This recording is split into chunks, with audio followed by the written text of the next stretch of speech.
بھنور غلام عباس۔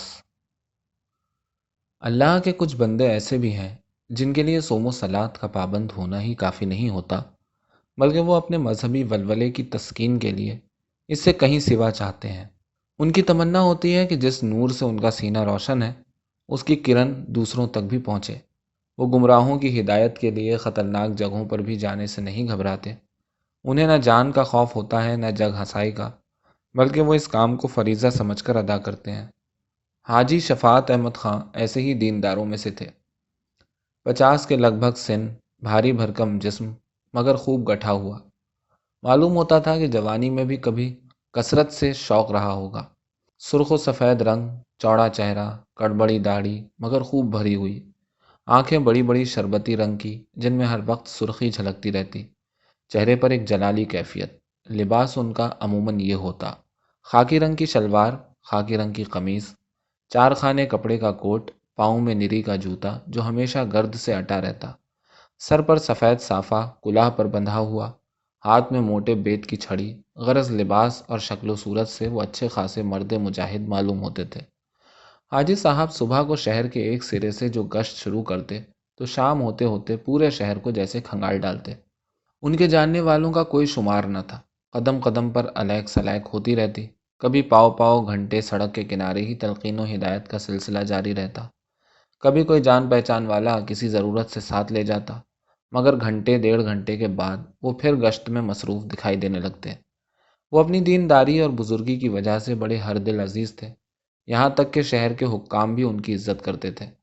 کبھی محلے کا کوئی آوارہ مزاج لڑکا جوا کھیلنے یا کسی اور فعل شنیعہ کے الزام میں پکڑا جاتا تو اس کا باپ حاجی صاحب ہی کی پناہ لیتا: حضور، اس نالائق کے ہاتھوں سخت عاجز آ گیا ہوں۔ میں نے تو کبھی کا آنکھ کر دیا ہوتا، مگر اس کی بدنصیب ماں کچھ کرنے نہیں دیتی۔ جب سے سنا ہے کہ حوالات میں بند ہے، سر پیٹ پیٹ کر برا حال کر لیا ہے۔ اور حاجی صاحب کی سفارش پر تھانے دار معمولی سی تنبیہ کے بعد لڑکے کو رہا کر دیتا۔ ان کے رسوخ کی ایک وجہ یہ تھی کہ کسی زمانے میں وہ خود بھی شہر کے اہلکاروں میں سے تھے۔ شروع ہی سے وہ نیک دل اور منکسر المزاج تھے، سادگی سے زندگی بسر کرتے تھے۔ اسی کا نتیجہ تھا کہ انہوں نے ہر مہینے تھوڑی تھوڑی رقم پس انداز کر کے ایک چھوٹا سا گھر بنا لیا تھا۔ جب انہیں نوکری کرتے 20 برس ہو گئے تو حج کا شوق ہوا۔ اس فریضے سے فراغت پا کر ہنسی خوشی وطن لوٹے تھے کہ اچانک ایک المناک حادثہ ان پر گزرا۔ ان کا اکلوتا بیٹا جس کی عمر 18 برس کی تھی، ہیضے کا شکار ہو کر 24 گھنٹے کے اندر اندر چل بسا، اور پھر اس کے 2 ہی دن بعد اس کی ماں بھی، جسے بیٹے کی تیمارداری میں چھوت لگ گئی تھی، اس کے پاس پہنچ گئی۔ اس واقعے کا ان کے دل پر ایسا گہرا اثر ہوا کہ انہوں نے علائق دنیاوی سے منہ پھیر لیا اور باقی عمر ہدایت اور تبلیغ کے لیے وقف کر دی۔ اسی زمانے میں ان کے سر میں یہ دھن سمائی کہ رنڈیوں کی اصلاح کی جائے۔ بھلا قہبہ خانوں سے بڑھ کر معصیت کے اڈے اور کون سے ہو سکتے ہیں؟ چنانچہ ان کا دستور تھا کہ ہر جمعرات کی شام وہ قرآن مجید سبز جزدان میں رکھ سینے سے لگا رنڈیوں کے بازار کا رخ کرتے اور انہیں گناہوں سے توبہ کرنے اور نیک راہ پر چلنے کی ہدایت کرتے۔ رفتہ رفتہ ان عورتوں کے گھروں میں ان کی آمد و رفت ایک معمول بن گئی۔ ان کی صورت دیکھتے ہی گانا بجانا بند کر دیا جاتا اور ان کے پند و نسائے کو خاموشی سے سنا جاتا۔ اس کے بعد گھر کی کوئی بڑی بوڑھی یا نائکہ ایسے لہجے میں، جو ہوتا تو نرم مگر تان سے خالی نہ ہوتا، کہتی: حضرت، اپنے شوق سے تو ہم یہ گناہ کرتے نہیں، یہ دوزخ جو لگا ہے اس کو بھی تو بھرنا ہے، آپ ہماری گزر بسر کا انتظام کر دیجئے، ہم آج ہی اس پیشے کو چھوڑے دیتے ہیں، مگر انتظام معقول ہونا چاہیے، ماما گیری تو ہم کرنے سے رہے۔ اور یوں انہیں وقتی طور پر ٹال دیا جاتا۔ مگر کبھی کبھی ان گھروں میں حاجی صاحب کی تحقیر بھی خوب ہوتی اور انہیں گناہ اور بے حیائی کے ایسے ایسے منظر دیکھنے پڑتے کہ شرم سے نظریں جھکا لینی پڑتی۔ ایک دفعہ ایک کوٹھے پر کسی ضیافت کا اہتمام تھا۔ بدقسمتی سے حاجی صاحب وہاں پہنچ گئے۔ ان کو دیکھنا تھا کہ قہبہ نے، جس کے منہ سے شراب کے نشے میں رال ٹپک رہی تھی، لپک کے ان کے گلے میں باہیں ڈال دیں اور ان کی لمبی داڑھی کے پے در پے بوسے لینے شروع کر دیے۔ پھر وہ لڑکھڑاتی ہوئی آواز میں بولی: اے میرے مجازی خدا، مجھے اپنے ساتھ لے چل، میں تیرے پاؤں دابوں گی، تیرے سر میں تیل ڈالوں گی، تیری داڑھی میں کنگھی کروں گی۔ اور جتنی قہبائیں اور ان کے آشنا اس کوٹھے پر جمع تھے، یہ منظر دیکھ مارے ہنسی کے لوٹ لوٹ گئے۔ ایسے موقعوں پر وہ پیغمبروں اور ولیوں کے قصے یاد کرتے کہ کیسی کیسی ذلتیں اور ایذائیں انہیں راہ حق میں اٹھانی پڑیں، اور اس طرح اپنے دل کو تقویت دے کر وہ پہلے ہی سے زیادہ مستعدی کے ساتھ تبلیغ کا کام جاری رکھتے۔ رفتہ رفتہ وہ اس محلے میں خاصے بدنام ہو گئے۔ بعض دفعہ آوارہ لڑکوں اور اوباش لفنگوں کی ٹولی ان کے پیچھے ہو لیتی۔ یہ لوگ بالا خانوں میں بیٹھی ہوئی بیسواؤں کی طرف ہاتھوں سے طرح طرح کے اشارے کرتے، فحش آوازیں کستے اور حاجی صاحب کو اپنا لیڈر بنا کر مضحک نعرے لگاتے۔ انہی باتوں سے اکثر لوگ حاجی صاحب کو مجذوب یا سودائی سمجھنے لگے تھے۔ وہ اس کی توضیح بھی کرتے کہ اکلوتے جوان بیٹے کی موت سے ان کے دماغ میں خلل آ گیا ہے۔ ایک دن حاجی صاحب کے پاس ایک شخص خبر لایا کہ بازار میں دو نئی رنڈیاں آئی ہیں۔ ایک کا نام گل ہے اور دوسری کا بہار، دونوں بہنیں ہیں۔ ایک ناچتی ہے، دوسری گاتی ہے، دونوں اپنے اپنے فن میں ماہر ہیں۔ حسن بھی دونوں کا قیامت کا ہے۔ چند ہی روز میں سارے شہر میں ان کا چرچا ہو گیا ہے، لوگ پروانوں کی طرح گر رہے ہیں۔ سنا ہے بینک کا ایک ملازم ان کو رام کرنے کے لیے بینک سے بہت سا روپیہ اڑا لایا، مگر پولیس موقع پر ان بیسواؤں کے گھر پہنچ گئی اور اس شخص کو نوٹوں کی گڈیوں سمیت پکڑ لیا۔ ایک نواب زادے نے جو قلاش ہو گیا تھا، اپنی محرومی پر ان کے مکان کی سیڑھیوں میں پستول سے خودکشی کر لی۔ غرض وہ ہنگامے ہوئے کہ ایک مدت سے سننے میں نہیں آئے تھے۔ لوگ کہتے تھے کہ یہ دوسری زہرا اور مشتری ہیں، جن کے سحر حسن سے انسان تو کیا فرشتے بھی محفوظ نہیں۔ حاجی صاحب نے مصلحتاً کچھ دنوں سے اس بازار میں جانا چھوڑ رکھا تھا، مگر اس نئے فتنے کا حال سنا تو فوراً ان کے دل میں ایک نیا جوش پیدا ہوا۔ انہوں نے دل میں کہا کہ ان عورتوں کو جلد سے جلد راہ راست پر لانا چاہیے، ورنہ خدا معلوم یہ کتنے گھروں کو تباہ اور کتنے لوگوں کے ایمان کو غارت کر دیں گی۔ انہوں نے ظہر کی نماز پڑھی، قرآن شریف سینے سے لگایا اور پتہ پوچھتے پوچھتے گل اور بہار کے بالا خانے پر پہنچ گئے۔ وہ دونوں رات بھر جاگنے کے بعد صبح کو جو سوئی تھیں تو اب سہ پہر کے قریب جا کر بیدار ہوئی تھیں۔ اتفاق سے اس وقت ایک بوڑھی خادمہ کے سوا گھر میں کوئی اور نہ تھا۔ انہوں نے اپنے سامنے سرخ سرخ آنکھوں والے ایک مجذوب پٹھان کو جو دیکھا تو ڈر کے مارے ان کی گگی بن گئی۔ حاجی صاحب چند لمحوں تک حیرت سے ان کے حسن و جمال کو دیکھتے رہے، پھر وہ پرشفقت لہجے میں ان سے مخاطب ہوئے۔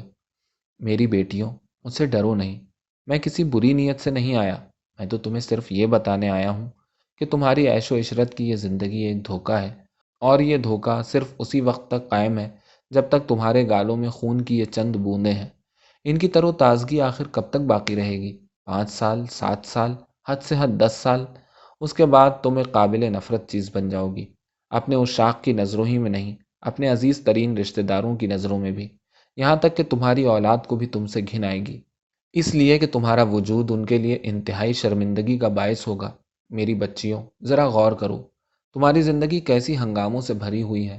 دن رات تمہارے چاہنے والوں کی دھینگا مشتی، قدم قدم پر جان کا خوف، ہر وقت پولیس کا دھڑکا، عدالت میں پیشیاں، یہ جینا بھی کوئی جینا ہے؟ میری بیٹیوں، تمہاری جگہ یہ بالا خانہ نہیں ہے، بلکہ کسی شریف گھر کی چار دیواری ہے، جہاں تم ملکہ بن کر رہو، جہاں تمہارا شوہر نگہبان اور محافظ ہو، تمہارے ناز اٹھائے اور تمہارے پسینے کی جگہ خون بہائے، اور جہاں تمہاری اولاد کے لیے تمہارے قدموں کے نیچے جنت ہو۔ یہ کہتے کہتے حاجی صاحب کی آواز رقت سے بھر آئی اور وہ اس سے آگے کچھ نہ کہہ سکے۔ دونوں بہنوں پر سے خوف و ہراس تو دور ہو گیا تھا، مگر ان باتوں کو سن کر وہ گمسم سی رہ گئی تھی۔ آخر بڑی بہن گل نے کہا، حضرت، ہمارے ماں باپ نے ہمیں یہی پیشہ سکھایا ہے، اس میں ہمارا کیا قصور؟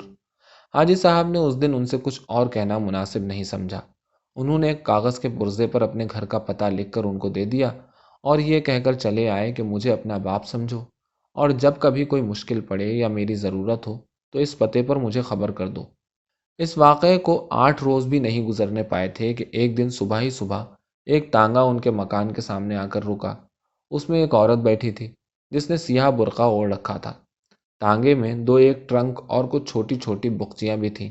حاجی صاحب اس عورت کو اپنے مکان میں لے گئے اور اس کا سامان اندر پہنچا دیا گیا۔ یہ بہار تھی جو سچ مچ تائب ہو کر آ گئی تھی۔ اس کی خوبصورت آنکھیں سوجی ہوئی تھیں، معلوم ہوتا تھا کہ کئی دن سے وہ روتی رہی ہے، اور اب بھی اس کے آنسو تھمنے میں نہ آتے تھے۔ جس دن آپ آئے تھے، اس نے حاجی صاحب کو بتلایا، اسی دن سے ہم دونوں بہنوں میں جھگڑا شروع ہو گیا تھا، کیونکہ اب میں پل بھر کے لیے بھی بازار میں بیٹھنا نہیں چاہتی تھی۔ آخر آج صبح میں اس سے علیحدہ ہو گئی ہوں۔ اپنی اس کامیابی پر جو بازاری عورتوں کے اصلاحی کام کے سلسلے میں ان کی پہلی فتح تھی، حاجی صاحب کو اس قدر خوشی ہوئی کہ شاید بیٹے کے جی اٹھنے پر بھی نہ ہوتی۔ انہوں نے فوراً کپڑے بدلے اور سودا سلف لینے بازار چلے گئے۔ ان کے پیچھے بہار نے جھاڑو لے کر سارے گھر کی صفائی کی، چولہا مدت سے راکھ سے بھرا تھا اس کو صاف کیا، باورچی خانے کے فرش کو دھویا پونچھا، اور اپنے سگھڑ پن سے ظاہر کر دیا کہ حسن و جمال، علم اور شستہ لب و لہجے کے ساتھ ساتھ وہ امور خانہ داری سے بھی ناواقف نہیں۔ چند ہی دنوں میں بہار نے، جس کا نام حاجی صاحب نے بدل کر بلقیس بیگم رکھ دیا تھا، اپنی خدمت گزاریوں سے ان کو یقین دلا دیا کہ وہ سچے دل سے توبہ کر کے آئی ہے، اور اگر کوئی شریف قدردان مل گیا تو ساری زندگی اس کے ساتھ نبھا دے گی۔ حاجی صاحب کو اس سے سچ مچ الفت ہو گئی، جیسی باپ کو بیٹی سے ہوتی ہے۔ ادھر بلقیس بھی ان کا دل سے احترام کرتی، اور ان کے سامنے شریف گھرانوں کی لڑکیوں کی طرح ہمیشہ اپنی نظریں نیچی رکھتی۔ اب حاجی صاحب کو بلقیس کے لیے کسی اچھے رشتے کی فکر ہوئی، کیونکہ وہ یہ خوب سمجھتے تھے کہ لڑکی کا اصلی گھر اس کے شوہر کا ہی ہوتا ہے۔ سرکاری ملازمت کے دوران میں حاجی صاحب کا ایک رفیق کار رحمت علی ہوا کرتا تھا۔ وہ حاجی صاحب کی بڑی عزت کرتا تھا، یہ بھی اس سے بھائیوں کی طرح پیش آتے تھے۔ وہ تو مدت ہوئی مر چکا تھا، مگر اس کے لڑکے انور نے حال ہی میں انجینئرنگ کا امتحان پاس کیا تھا، اور اسے ایک معقول سرکاری ملازمت مل گئی تھی۔ انور حاجی صاحب کو تایا ابو کہا کرتا تھا، اور اکثر ان سے ملنے آیا کرتا تھا۔ ابھی چند روز ہوئے کہ وہ اپنی اس کامیابی کی اطلاع دینے آیا تھا۔ ابھی تک اس نے شادی نہیں کی تھی۔ بلقیس کے رشتے کے سلسلے میں ان کا خیال فوراً اس کی طرف گیا۔ وہ اس کے دفتر پہنچے اور اس کو شام کے کھانے پر بلایا۔ ادھر گھر آ کر انہوں نے بلقیس سے کہا، بیٹی، آج شام ایک مہمان آ رہا ہے، وہ میرے ایک نہایت عزیز دوست کی نشانی ہے۔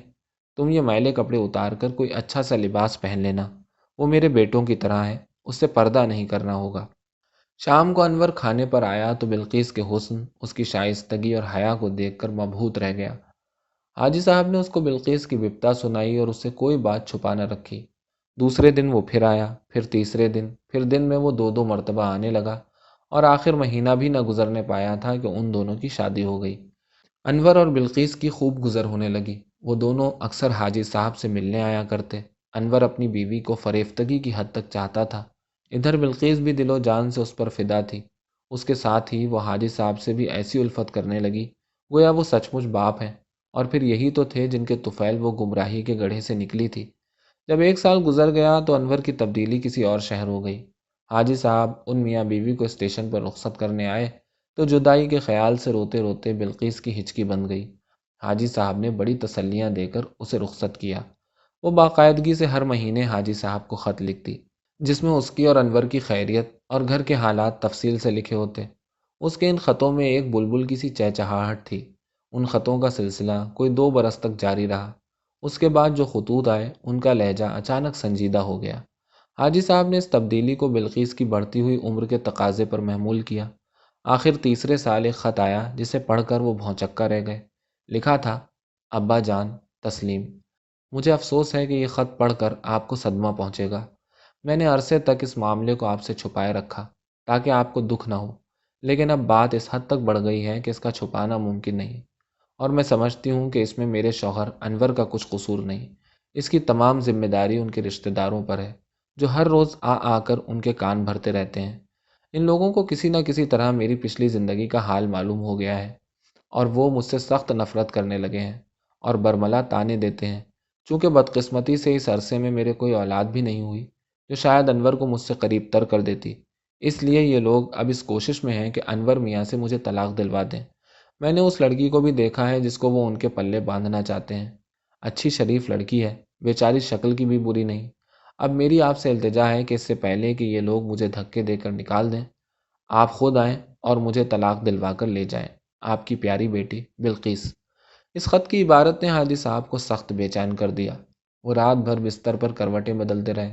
صبح ہوئی تو وہ اسٹیشن پہنچے اور پہلی گاڑی سے اس شہر کو روانہ ہو گئے جہاں انور ملازم تھا۔ رات بھر وہ غم اور غصے سے کھولتے رہے۔ ان کا جی چاہتا کہ وہ جاتے ہی انور کا منہ نوچ لیں۔ راستے بھر وہ قرآنی آیات پڑھ پڑھ کر اپنا غصہ ٹھنڈا کرتے رہے۔ مصالحت کا سوال ہی نہیں تھا، کیونکہ جب دلوں میں فرق پڑ جائے تو زندگی کا لطف جاتا رہتا ہے۔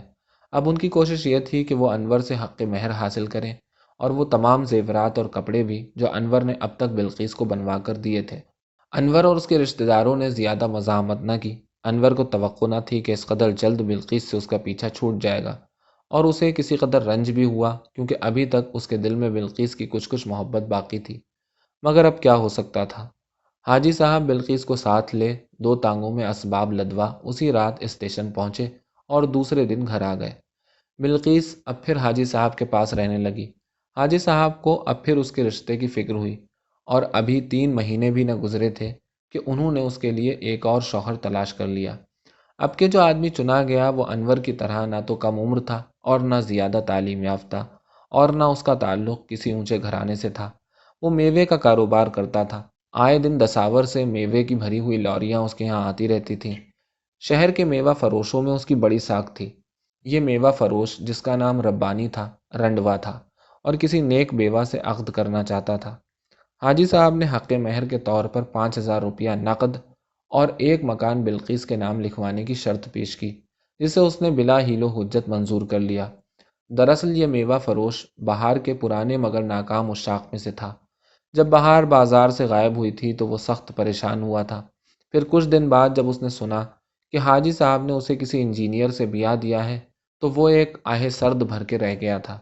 اب جو اسے اس طلاق کا حال معلوم ہوا تو اس کے دل میں پھر بہار کی آرزو تازہ ہو گئی، اور اس نے جلد ہی منت خوشامد سے حاجی صاحب کو اس رشتے پر آمادہ کر لیا۔ مگر حاجی صاحب نے جب تک پورا حق مہر وصول نہ کر لیا، میوہ فروش کو بلقیس کی شکل تک نہ دیکھنے دی۔ بلقیس نے ایک اطاعت مند بیٹی کی طرح حاجی صاحب کے تجویز کیے ہوئے رشتے کو صبر شکر سے قبول کر لیا، اور دونوں کی خاصی گزر ہونے لگی، یہاں تک کہ 1 سال ہنسی خوشی میں گزر گیا۔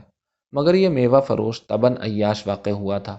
شادی کے بعد کچھ عرصے تو وہ اس سے بڑی عزت کے ساتھ پیش آتا رہا، مگر جلد ہی اس کے رویے میں تبدیلی آ گئی اور وہ اس سے ایسا سلوک کرنے لگا گویا وہ اس کی داشتہ ہو۔ وہ مصر تھا کہ بلقیس رات رات بھر اس کے ساتھ جاگے اور شراب نوشی میں شریک ہو۔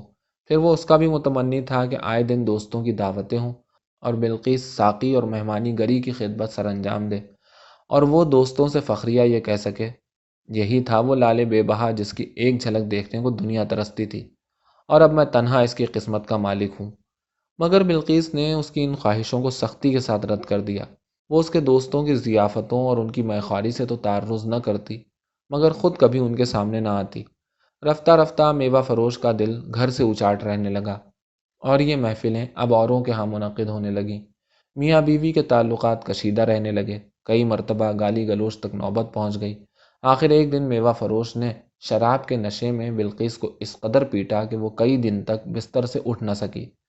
حاجی صاحب کو میاں بیوی کی ناچاقی کا علم تھا، مگر جب انہیں اس مار پیٹ کی خبر ہوئی تو ان کی آنکھوں کے آگے اندھیرا آ گیا۔ وہ اسی وقت میوہ فروش کے گھر پہنچے اور بلقیس کو اپنے ہمراہ لے آئے۔ میوہ فروش نے معافی مانگی، منت سماجت کی، مگر حاجی صاحب پر کچھ اثر نہ ہوا۔ انہوں نے کہا، اگر تم نے فوراً طلاق نہ دی تو میں تمہارے خلاف چارہ جوئی کروں گا۔ میوہ فروش حاجی صاحب کے اثر و رسوخ کو بخوبی جانتا تھا۔ مقدمے بازی سے خائف ہو کر ناچار طلاق دینے پر آمادہ ہو گیا۔ اب کہ بلقیس سال بھر تک حاجی صاحب کے گھر پر رہی، جب کبھی حاجی صاحب اس کے رشتے کا سوال اٹھاتے تو وہ تنک کر کہتی، ابا جان، آپ کو میری کیوں فکر رہتی ہے؟ میں آپ پر بھاری ہوں کیا؟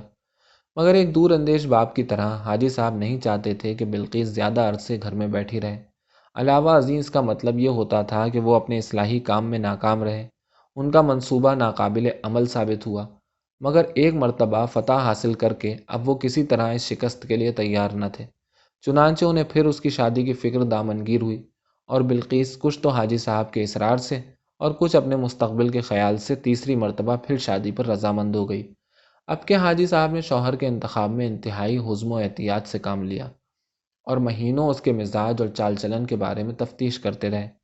یہ ایک نوعمر شخص تھا جو کسی دفتر میں معمولی کلرک تھا، حد درجے کم سخن، بھولا بھالا، ناک نقشہ بھی اچھا تھا، البتہ ہاتھ پاؤں کا ذرا دبلا تھا۔ سارا دفتر اس کی سادگی مزاج اور اطاعت گزاری کا معترف تھا۔ ایسے داماد کو پا کر حاجی صاحب مطمئن ہو گئے۔ ادھر بلقیس نے بھی خوشی خوشی اسے قبول کر لیا، البتہ اس بات کی ذرا خلش تھی کہ وہ عمر میں اس سے 5 سال بڑی تھی۔ اس دفعہ حاجی صاحب نے اونچے خاندان اور روپے پیسے کا لالچ نہیں کیا تھا، بلکہ مصلحتاً غریب شوہر چنا تھا، اور پھر روپے کی ضرورت بھی کیا تھی، کیونکہ پچھلے مہروں کی رقمیں، گھر کا سامان، زیور، کپڑا لتا پہلے ہی وافر تھا۔ اس کلرک کا نام منیر تھا، اس کے آگے پیچھے کوئی نہ تھا۔ کم عمری میں ہی ماں باپ کا سایہ سر سے اٹھ گیا تھا۔ کچھ دور کے رشتہ دار تھے، مگر وہ اس کے خرچ کا بوجھ اٹھانے کو تیار نہ تھے، اور اس نے یتیم خانے میں پرورش پائی تھی۔ بلقیس اور منیر خوشحالی اور فارغ البالی سے زندگی بسر کرنے لگے۔ رفتہ رفتہ محبت کے بندھنوں نے ایک دوسرے کو جکڑ لیا۔ بلقیس کو ایسا محسوس ہوا کہ جو خوشی انور سے علیحدگی کے بعد اس سے چھن گئی تھی وہ اسے پھر مل گئی ہے۔ ادھر منیر بھی آٹھوں پہر اسی کا دم بھرتا تھا۔ وہ ایسا صالح نوجوان تھا کہ کسی قسم کا نشہ یا لت اس کو نہ تھی۔ دفتر سے چھٹی ملتے ہی سیدھا گھر کا رخ کرتا اور پھر بیوی کی قربت میں ایسا کھو جاتا کہ دوسرے دن دفتر جانے کے وقت ہی گھر سے نکلتا۔ دن پر دن گزرتے گئے، ہفتے، مہینے اور پھر سال، دونوں کی محبت بڑھتی ہی چلی گئی۔ اب حاجی صاحب بھی بہت ضعیف ہو گئے تھے۔ تبلیغ اور ہدایت کا وہ پہلا سا جوش و خروش ان میں نہیں رہا تھا۔ گھر سے کم ہی باہر نکلتے، مگر ان کو اطمینان تھا کہ بالآخر ان کی محنت ٹھکانے لگ گئی۔ اسی طرح 5 سال گزر گئے۔ اس دوران میں منیر کو نوکری کے سلسلے میں کئی جگہ تبدیل ہو کر جانا پڑا، مگر وہ جہاں کہیں بھی جاتے بلقیس حاجی صاحب کو اپنی خیر و عافیت کی اطلاع دیتی رہتی۔ ایک دن حاجی صاحب کو ایک خط ملا جسے پڑھ کر اچانک ایک مرتبہ پھر دنیا ان کی آنکھوں میں اندھیر ہو گئی۔ بات یہ تھی کہ منیر کی صحت پچھلے سال سے دھیرے دھیرے گرنی شروع ہو گئی تھی۔ منیر کا ہر وقت گھر میں پڑے رہنا، کھیل تفریح میں حصہ نہ لینا اس کی تندرستی کے لیے ضرر رساں ثابت ہوا۔ اسے ہلکا ہلکا بخار رہنے لگا تھا اور کبھی کبھی کھانسی بھی اٹھنے لگی تھی۔ ڈاکٹروں کی رائے تھی کہ یہ ابتدائی دق کے آثار ہیں اور انہوں نے مشورہ دیا تھا کہ دفتر سے طویل رخصت لے لی جائے اور اسے کسی صحت افزا پہاڑی مقام پر رکھا جائے۔ خط کی آخری سطور یہ تھی: لیکن میرے پیارے ابا جان، آپ اس خبر سے زیادہ پریشان نہ ہوں۔ ڈاکٹر نے کہا ہے کہ منیر میاں سال بھر باقاعدہ علاج کرانے سے تندرست ہو جائیں گے۔ میں خود ان کی تیمارداری کروں گی اور جس صحت افزا مقام پر وہ رہیں گے میں ان کے ساتھ رہوں گی۔ شفا تو اللہ نے چاہا انہیں ضرور ہو جائے گی، مگر اس میں 300-400 روپیہ ماہوار اٹھے گا، سو اس کی آپ فکر نہ کریں۔ وہ جو میرے نام کا مکان ہے اسے فروخت کر دیں۔ آخر جائیداد اسی قسم کی ضرورتوں ہی کے لیے تو ہوتی ہے۔ جان ہے تو جہان ہے۔ امید ہے کہ آپ ان تمام باتوں کا جواب مفصل لکھیں گے یا خود تشریف لائیں گے۔ آپ کے دیدار کی طالب بلقیس۔ اس خط کو پڑھ کر حاجی صاحب گمسم ہو کر رہ گئے۔ اچانک دل میں ایسا ذوف محسوس ہوا گویا آخری وقت آ پہنچا ہو۔ 2 دن تک وہ گھر سے باہر نہ نکلے۔ تیسرے دن جب طبیعت سنبھلی تو وہ لاٹھی ٹیکتے ہوئے اٹھے اور جائیداد کی فروخت کے سلسلے میں کسی دلال کی تلاش میں نکلے۔ قدم گھر سے باہر رکھا ہی تھا کہ ایک تانگا ان کے دروازے کے سامنے آ کر رکا۔ اس میں ایک برقع پوش خاتون بیٹھی تھی، ساتھ کچھ سامان تھا، 2-3 ٹرنک، ایک اٹیچی کیس۔ حاجی صاحب ٹھہر گئے۔ ان کی صورت دیکھ کر اس خاتون نے چہرے سے نقاب اٹھا دی۔ اس کا سن 30-35 برس سے کسی طرح کم نہ ہوگا، مگر اس کے حسن میں ابھی تک غضب کی شادابی تھی۔